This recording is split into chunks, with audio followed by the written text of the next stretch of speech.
Hello and welcome back to Rev State School. I'm your host, Michael Montgomery, and super excited to be introducing you to Mark Barbosa and Tim Matthews. How are you guys doing? Hey, Mike. We are doing good. Excited to be on this podcast with you, man. Yeah, so excited to have you guys on the show. So just anyone who hasn't met Mark and Tim before, wonderful gentlemen that run a partnership style team out of the Grey Bruce area, more specifically Owen Sound, which is about 2 hours north of Toronto, right? Is it 2 hours north of Toronto? 2 hours and a little bit, yeah. 2 hours, Maybe, 2 hours and a little 2:20. bit. And so really excited to chat with you guys today for a few reasons.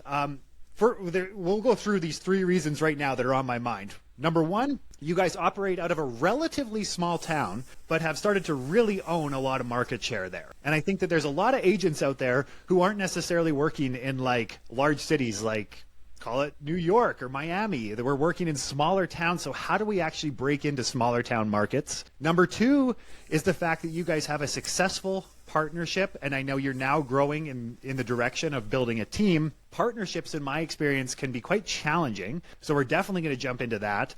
And then number three, you guys are hitting it out of the park when it comes to YouTube. So I think that there's going to be a ton of value that agents are going to be able to get here from all three of those components. So let's start with this. Mark, can you walk us through your journey into real estate? Then we'll jump over to you, Tim. Sure. It was something I always loved to do. I've been active on the investment side for 20 years. I've always had a second property and, involved that way. And I moved here from London in 2017, London, Ontario. And I'd always thought about real estate, but I had a really nice corporate job with Rogers at the time. I moved here for Rogers, but saw the opening and I had, some flexibility, and I was trying to, not let time slide by. And I was like, I've always wanted to do this. So I jumped in and took my courses before they switched to the modern or the current requirements. It was a lot easier to just do it in the background.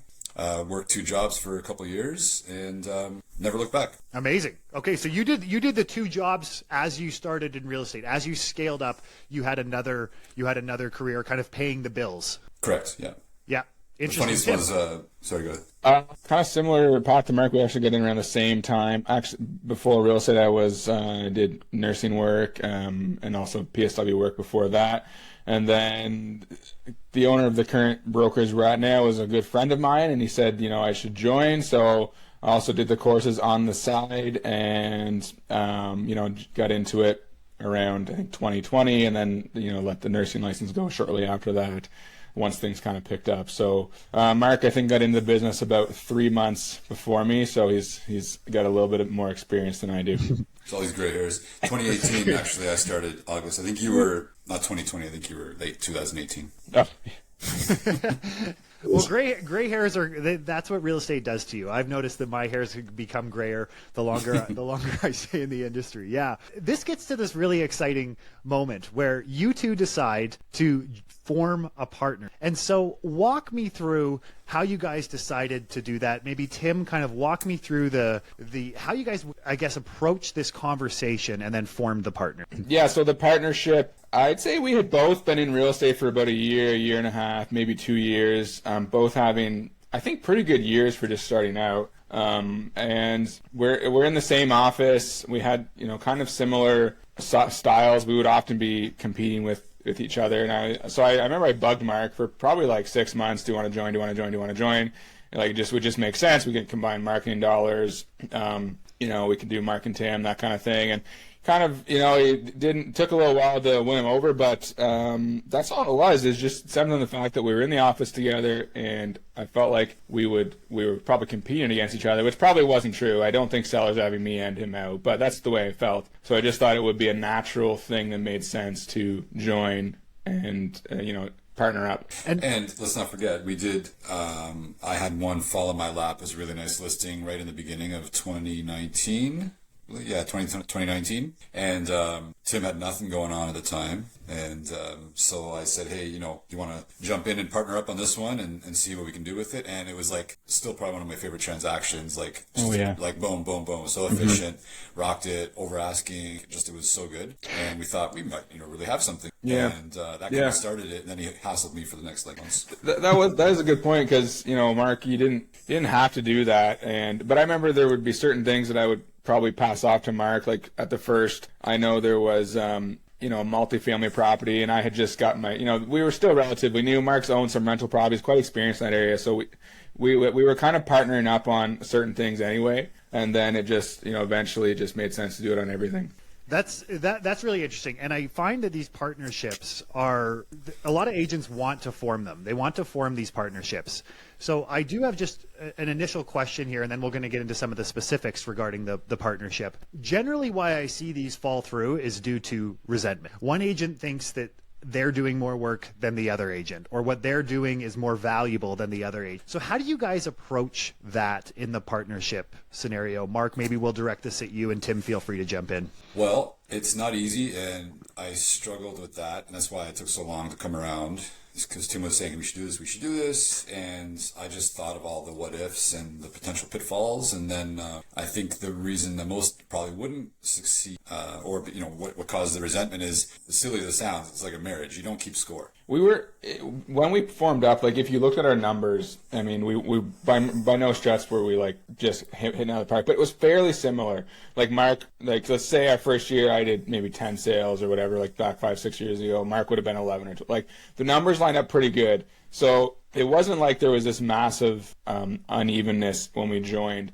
But I think probably the most important thing to the success is we're at different stages of life, and we understand that. Like Mark is able to go out and be with people more often, a little more flexible on weekends. I mean, I can still make it happen, but I've got 3 young kids at home. It's much more difficult for me. So I spend a lot of my time in the evenings, at home. I'm not on showings, like thinking of what we can do to move the needle on the marketing side, thinking about the systems, the social media, kind of directing that aspect of things. Like Mark, I just taught him how to post an Insta story. Like he's learning, he's coming along. We didn't know that, and that's okay. That's my thing. But he'll be out there having conversations, moving the needle in the community, and doing that. And like at the end of the day, like the workload, it equals out, and I don't really care what he makes versus me. It's just it just all settles itself out eventually, because we understand that we're at different phases of life, and and that's super helpful, and I'm actually super appreciative of that, because I am not able to go and do like 2 open houses on a week, or even one. Sometimes it just doesn't work. But Mark, he's able to do them. He's able to help me out where I can't get out, and it's I could actually do more with Mark than I could without him. Yeah, we will just joke around saying, put the 2 of us together, and we actually make like one decent realtor. Yeah, well, no, like it's funny, but there's a lot of truth to it in a sense. Not to say you guys wouldn't be decent realtors on your own, but you guys have this mutual respect for one another, is what I'm hearing. Is just you guys really care about one another, and this concept of not keeping score is really key.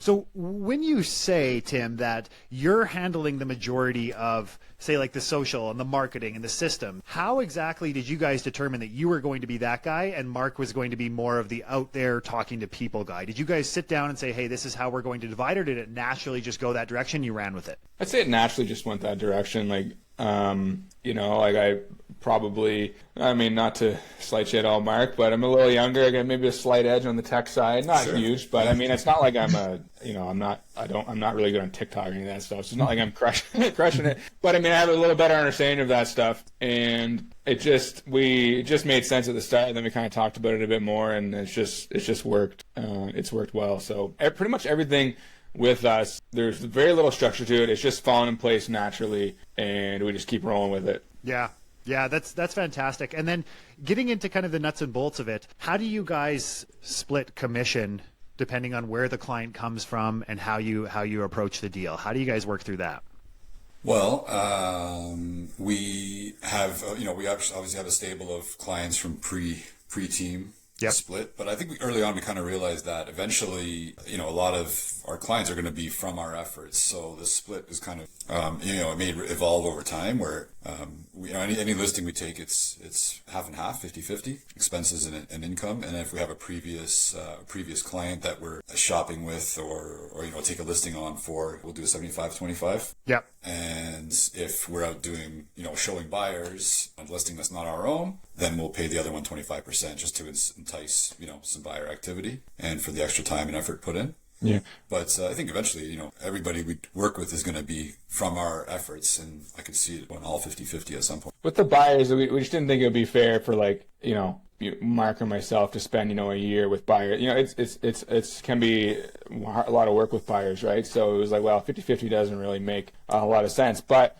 we still wanted the other person to get something, because at the end of the day, we wanted to make sure that each other was taken care of, and that was the main goal. And then it's mostly on the listings for the most part split. On the buyer side, it's slightly a little more compensation back to the agent that's actually doing the brunt of the work. Makes a lot of sense, actually, because your time's going to be spent more with the buyers, so you're compensated a little bit more for that.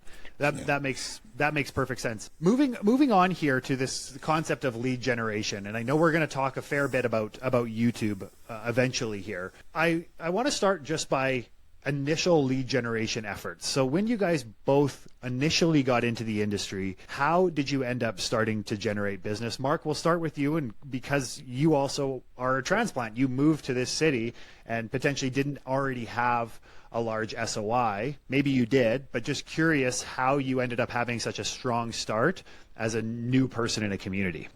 So I didn't know anybody here. I was completely fresh. I had nothing. I mean, I met some people through, my other work and this and that, but I invested early on in online leads, and I took whatever could come from the office. And it also helped that our broker owner was non-competing, so he didn't have that vacuum sucking up everything. Yeah. So we just got whatever you could and worked. And I just saw the opportunity, and there was no no failing or no plan B, right? It was just I wanted to just do it. The kids were a little bit older and self-sufficient, so I didn't have to worry too much about that, and just went for it. And when you say online leads, were you running your own ads? Were you purchasing leads from one of the lead service providers? I was subscribing to Google pay-per-click ads for the first little while there, and just a lot of buyers just searching the area, and I resonated well because I had just done the same, so a lot of people were doing the same kind of thing. So I just said, hey, I just did it, here's what I thought, and immediate connection on that part. So that really served me pretty well. Yeah, it's like, and then I put together like a little package saying, this is what I wish I knew here's 10 links that'll get you kind of situated and show you the outs of living here. That's interesting. You know what I love about it is, like, generally speaking, people that think they move to a new city and they're starting real estate there, they're like, this is a disadvantage, I don't know anybody. But you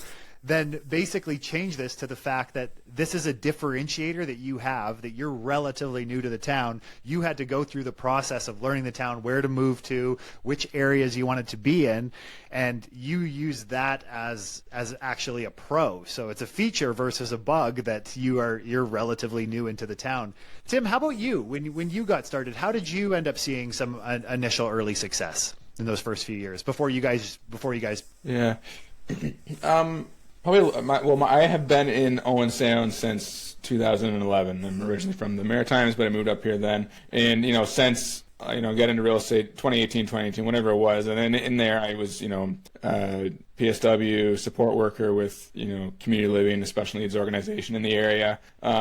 Did nursing, went to Georgian College. I go to church as well up here. So I had built a fairly decent network of people that knew me. And I remember when I first got my license, I messaged like everybody on Facebook and just said, hey, I'm in real estate now, such and such and such. And then, you get a lot of people, and it just takes a few of them to take a chance on you, right? And you do a good job, you build up your reviews, people start getting the word, right? And I think that's probably what I honestly don't know what I would do if I was moving to a brand new place where I had never lived before. I've listened to your podcast before, and I know you asked that question, and I don't know. I don't know the answer to it. It's coming, because I was so fortunate to have known a good amount of people that were willing to take a chance on me. But it is important, if you do know a lot of people, you do need, it's worth reaching out and letting them know you're in the business now. And some will say no because you're brand new, but then some will say yes. And then eventually it just kind of snowballs from there. How did you handle the no's? People that you already know that are maybe don't even respond to your Facebook message, or they're not interested. I didn't even really. It's just kind of funny on Facebook. Like I know you read that, right? And I don't know. There was just so many of them, and then you're busy with one thing, and then because you message 100 people, probably I think the people your response rate is a little higher. Like if you message 100 people that you don't know, like maybe one of them answers you. But like a lot of people did answer me. Just say, hey, great, thanks, good to know, right?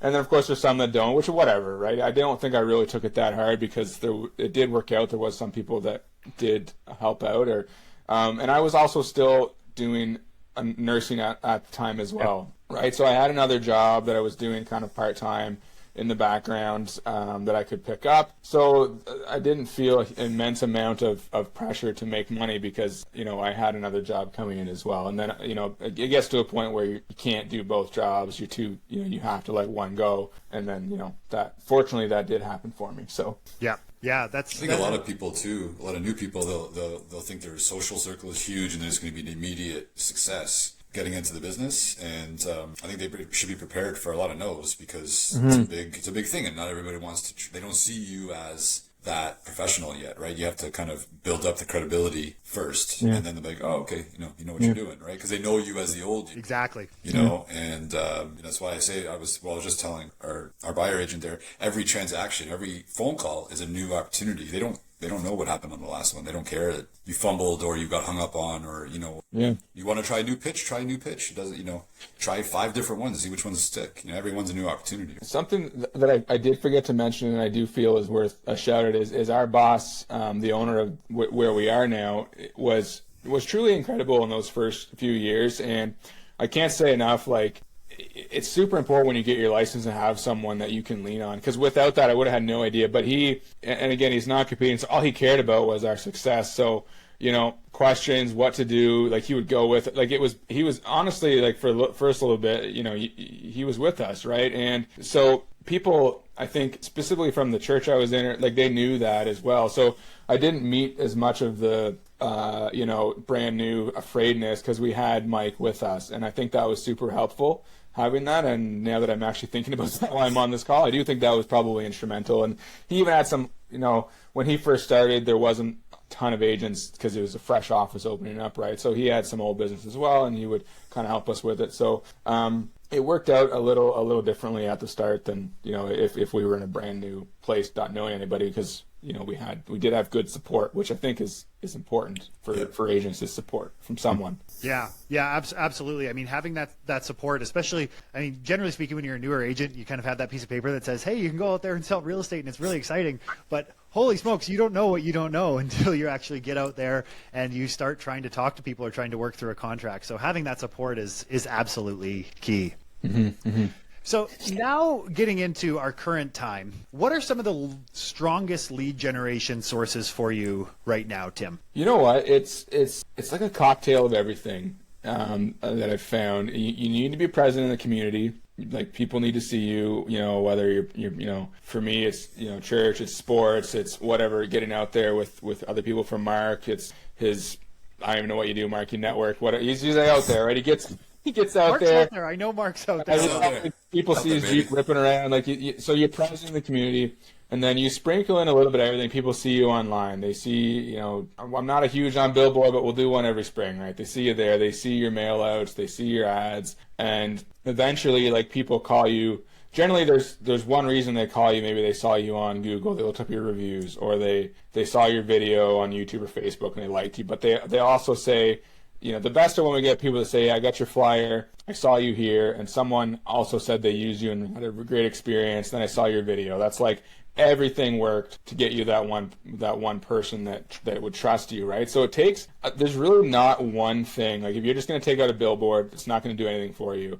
If you're just going to send out a mailer, you might get an older person that might call because they got it in the mail, and you might get a seat at the table, right? But then you got to win it once you get to the table. So it's a combination of everything that I've figured out over the last little bit that worked. Earlier on, I would get calls because people would look up realtors, and I have a strong Google profile with reviews, right? They would call me because of that, got me a seat at the table. Now our videos, we make really, we really pride ourselves on our listing videos.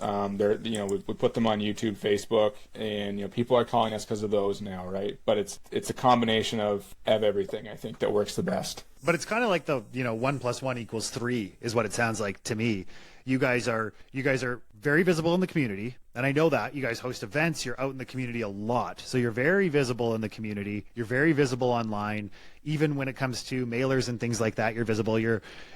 People are seeing you in a number of different formats. They're not just meeting you in church, they're meeting you in church, seeing you online, and getting mailers, and this combination seems to build a lot of trust. Yeah. Familiarity too. It's they feel like they can come up and say, hey, Tim texted me the other day. He's like, he was like, Walmart on a Sunday is a place to network. I've met 5 people I know here, and it's like, so there's a familiarity that they feel they can approach us or just drop a line and say hi if they ever need anything. So yeah, you could be a greeter. Awesome. You could be a greeter there and hand out business cards. Yeah. Okay, so let's chat a little bit about this YouTube strategy that you guys have built. You guys are doing amazing work. I would highly suggest anybody you could even just kind of Google Mark and Tim, Owen Sound, but they're Mark and Tim team on YouTube.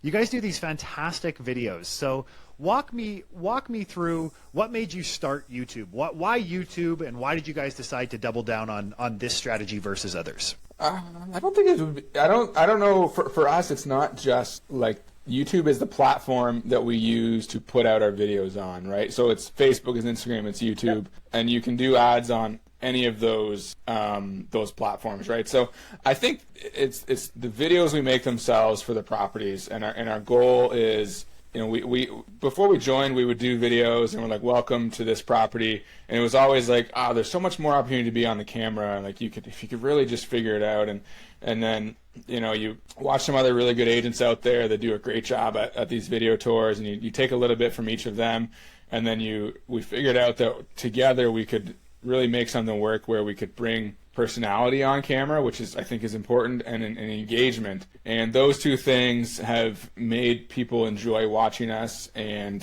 then it also has helped us sell properties. Normally video tours are just a mechanism agents use to get a listing, but they don't do anything because it's just, it's just music of the house. But we're in there selling it. Like Mark was at an open house the other day, and the guy came in and said, normally I have like 20 questions for an agent, but you answer them all in the video.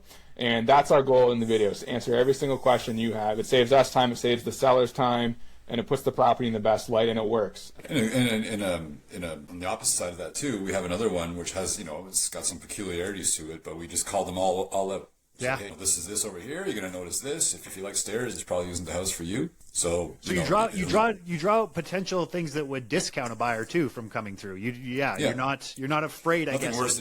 Nothing worse than a disappointed showing when you get there. It's like, I didn't know that there was this or that, right? And then it's like it's wasted effort, right? And your person cleaned the house, your buyers drove there. They're so we had one where we talked about there was an easement on the front that a farmer uses to go across it. The property also had a well that there was an easement on it because it pulls from a stream, and like those are things that really can people if they don't understand them correctly, they can be big what ifs for people. So we talk about those in the video and try and put them in a good light, and also make people aware of them so that when they find that out at the property, they're not surprised and uninterested. We want people to know these things beforehand so they can make an educated decision if they even want to come see the property. And then you know what I mean. So it really helps. It helps not to waste the seller's time. Yeah. Well, and maybe I'm overthinking this, so let me know if I am. But do you ever have the seller be like, well, I don't want you to call out the negatives about my house. I just want the positives. Leave the easement and the stairs out of it. Has that ever happened, or am I overthinking it? It's important. You can say negatives in a positive light if you put a little energy behind what you're saying and you work it in. You work it in good. Like you'd probably watch some of the videos, and be like, I don't really think that's a negative. So it all depends on how you phrase it.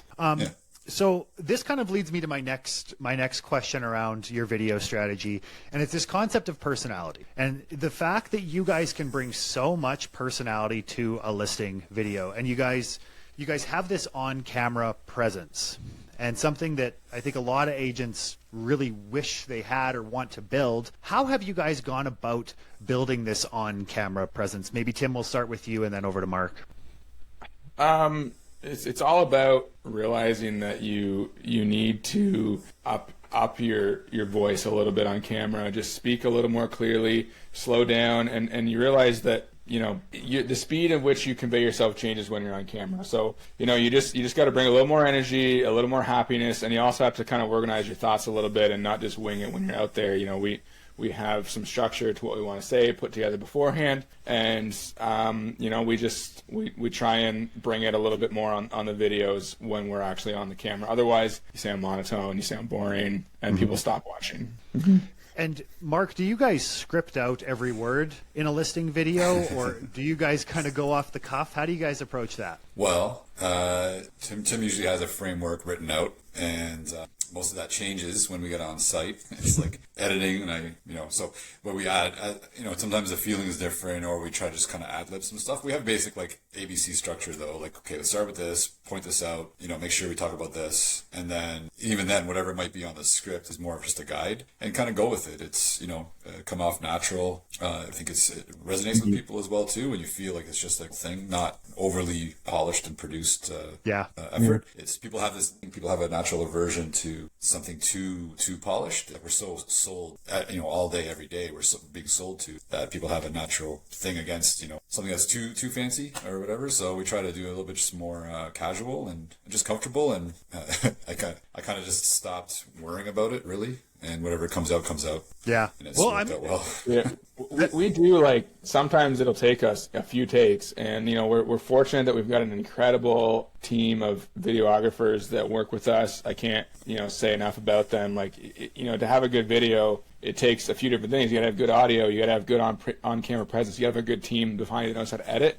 And if one of those things is missing, it won't be good. Even the music, like, from everything, there's so many different moving things to it to get a really good strong listening video. And then like something we've started recently too is we send surveys out to our sellers before it goes live with some questions about them and the house, and we ask them to point out all their updates, what their favorite features of the house are, favorite features of the location.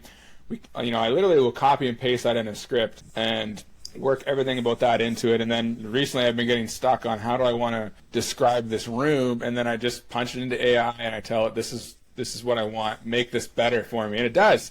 And so you got to use everything at your disposal to come up with some good information on the house. And the sellers love it when you actually talk about what they think is important to them, right? And if you can include that in your video, they're going to be pumped. Yeah. I totally agree. I think we should really lean on the seller to give us information, whether you're doing listing videos or just like traditional listing descriptions. Including what the seller wants to include in there is a real key.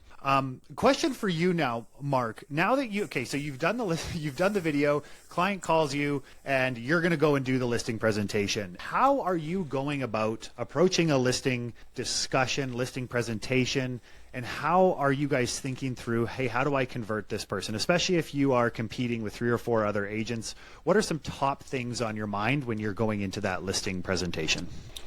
How to stand, especially if we're competing, like how to stand from the others, do something extra, do something differently, do your best to maybe disarm what the others are going to say. Funny like what would be an example of that?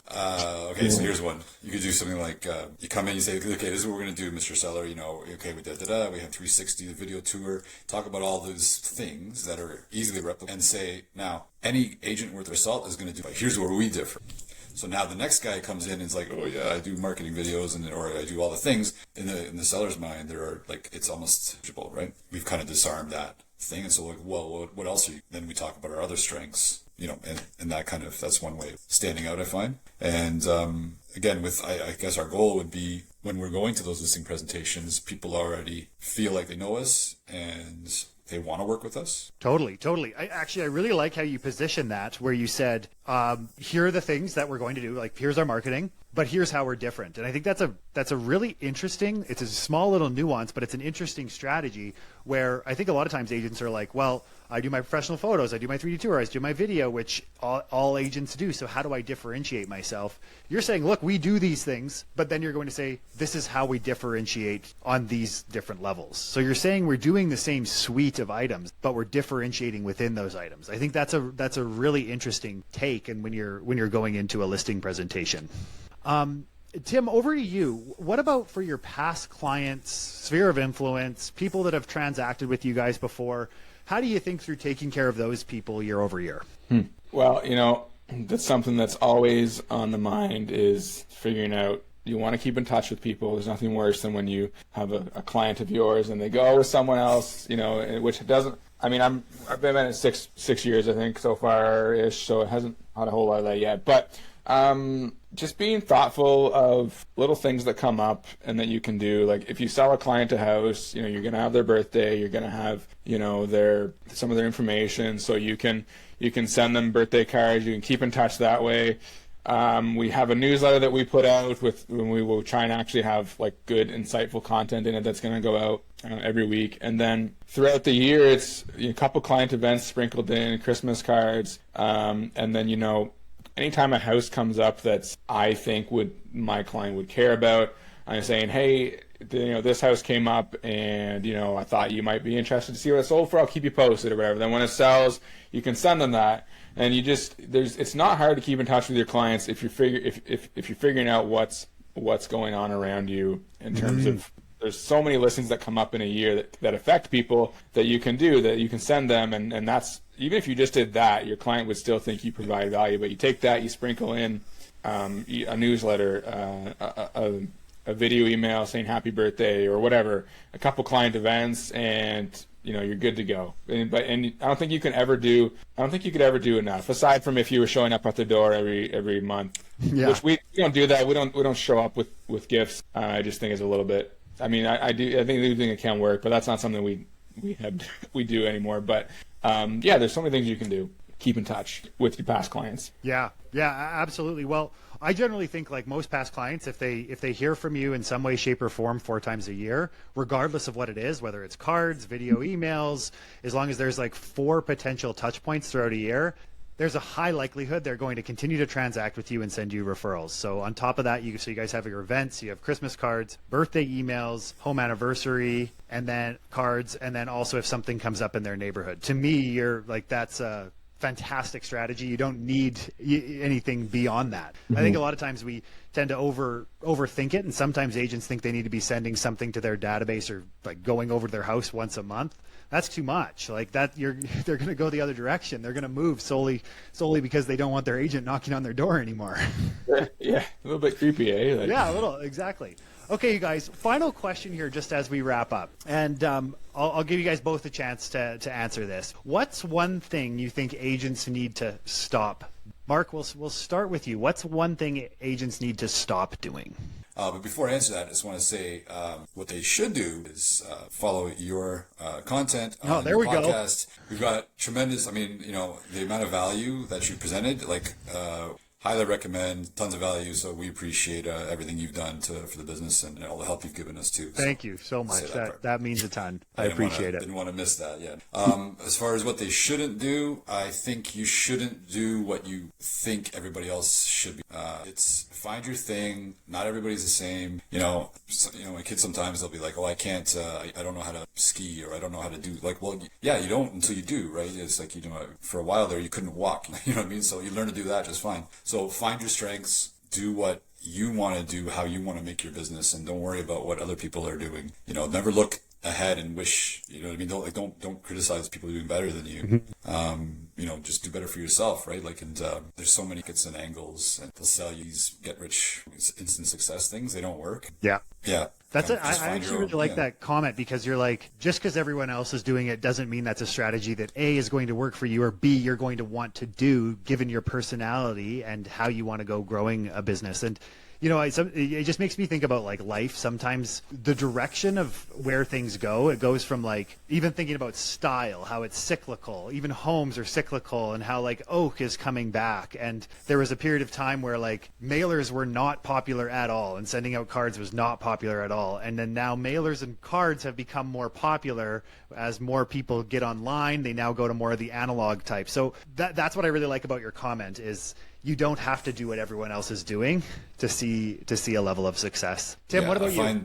Oh, sorry, Mark. You finish your thought. Well, I was going to say that I find the people that we follow the most and study the most have figured out what it is what their thing is, and they, to like a razor focus, they do it. Yeah. And like their personality, whatever it is, the truly successful ones, not just in real estate, but in life, have figured out what it is that makes like what drum they're dancing to. Yeah.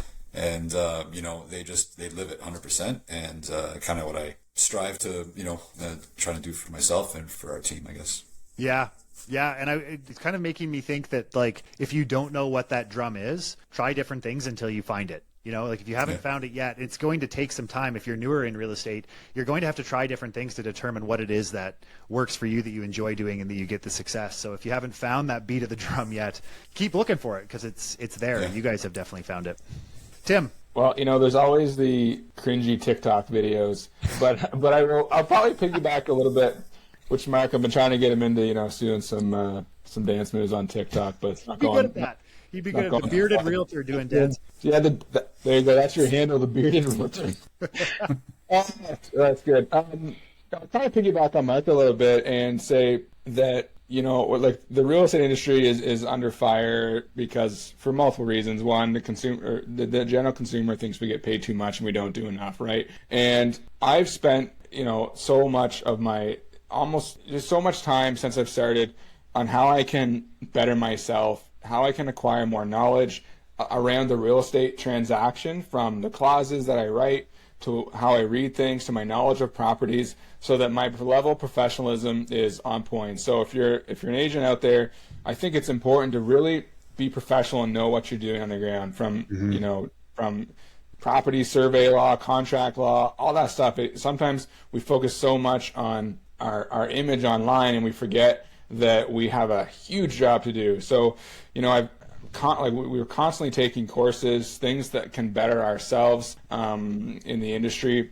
And then, I will say, Mike, like I did find your course early, and I remember listening to it, and some of the best nuggets that I've ever picked up will come from the things that you said in your podcast and the guests you've interviewed. Like, that's been life-changing. So, there should be a constant pursuit of knowledge to better yourself as an agent, from your knowledge standpoint, and then also from your ability to communicate with sellers during the transaction as well. And I think that that's something that could help the industry out, is if everybody was a little better, a little more knowledgeable with the contracts, and a little more skilled at the table when they're talking with their sellers or their buyers. Such a good point. Honestly, like, and I think so many times, like you said, we're our online image, or we're thinking about lead generation. Not that we don't want to think about those things, but if you want to sell more homes, like, become a better agent, become a better real estate agent, and you will be shocked at how much business will come your way. You're going to start having more conversations, higher level conversations with people that you just meet on the street, because you're going to be able to speak to the market.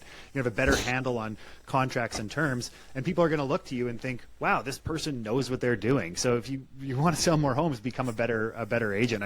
I love that. That's such a great takeaway. What motivated that was, and if Mark and I ever, like, if there are a bunch of agents out and we're not going to be selected, and there's so many good agents and you can't win them all, and I tip my hat to a lot of the agents in the area. Like, it's not easy, and there's good options. Like, the consumer has options. If you want someone to do it cheap, there's options out there for you. But we found that if we do, when we did lose it, normally came back to experience. So I spent a lot of time thinking about, okay, I've only been here for 5-6 years, but what can I do to add mileage onto my vehicle? Because it's not about how old your vehicle is, right? It's about how many miles your vehicle has on it, and then you get into, okay, courses, different courses you can do, transactions, and then you get to a point where you actually have more mileage than the majority of the experienced agents out there, because you've done so much. And that's something that when we do lose, it's because of that. And we've been going back to the drawing board and thinking of how we can do a better job at conveying to sellers that we do come with a ton of experience back to, because we do, right? And it's just figuring out how you can convey that. And that's something that if you're just starting out, take a course, like, make the investment, like, you can add mileage to your vehicle without waiting for it to pass in terms of actual time, if that makes sense. That's actually a great visual. Yeah, adding mileage to it by leveling up and taking courses. And I mean, there's so many courses out there. There's also, like, a lot of times, even at our board level, you can take free courses and things like that. So even if it's a matter of, like, financially not being able to invest in certain ones, there's so much knowledge out there. I totally agree with you guys.